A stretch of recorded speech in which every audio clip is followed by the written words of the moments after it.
1 Timothée chapitre 5. Ne réprimande pas rudement le vieillard, mais exhorte-le comme un père, exhorte les jeunes gens comme des frères. Les femmes âgées comme des mères, celles qui sont jeunes comme des sœurs, en toute pureté. Honore les veuves qui sont véritablement veuves.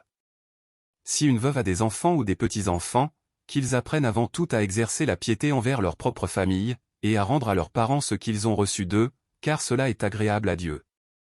Celle qui est véritablement veuve, et qui est demeurée dans l'isolement, met son espérance en Dieu et persévère nuit et jour dans les supplications et les prières. Mais celle qui vit dans les plaisirs est morte, quoique vivante. Déclare-leur ces choses, afin qu'elles soient irréprochables.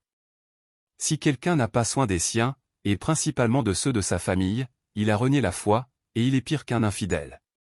Qu'une veuve, pour être inscrite sur le rôle, n'ait pas moins de 60 ans, qu'elle ait été femme d'un seul mari.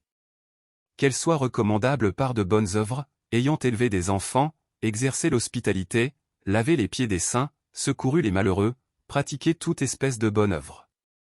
Mais refuse les jeunes veuves, car, lorsque la volupté les détache du Christ, elles veulent se marier. Et se rendent coupables en ce qu'elles violent leur premier engagement. Avec cela, étant oisives, elles apprennent à aller de maison en maison, et non seulement elles sont oisives, mais encore causeuses et intrigantes, disant ce qu'il ne faut pas dire. Je veux donc que les jeunes se marient, qu'elles aient des enfants, qu'elles dirigent leur maison, qu'elles ne donnent à l'adversaire aucune occasion de médire. Car déjà quelques-unes se sont détournées pour suivre Satan.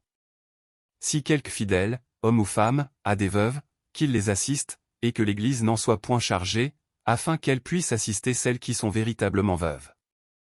Que les anciens qui dirigent bien soient jugés dignes d'un double honneur, surtout ceux qui travaillent à la prédication et à l'enseignement.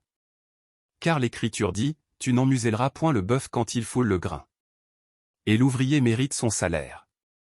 Ne reçois point d'accusation contre un ancien, si ce n'est sur la déposition de 2 ou 3 témoins. Ceux qui pêchent, reprends-les devant tous, afin que les autres aussi éprouvent de la crainte. Je te conjure devant Dieu, devant Jésus-Christ, et devant les anges élus, d'observer ces choses sans prévention, et de ne rien faire par faveur. N'impose les mains à personne avec précipitation, et ne participe pas au péché d'autrui, toi-même, conserve-toi pur. Ne continue pas à ne boire que de l'eau, mais fais usage d'un peu de vin, à cause de ton estomac et de tes fréquentes indispositions. Les péchés de certains hommes sont manifestes, même avant qu'on les juge, tandis que chez d'autres, ils ne se découvrent que dans la suite. De même, les bonnes œuvres sont manifestes, et celles qui ne le sont pas ne peuvent rester cachées.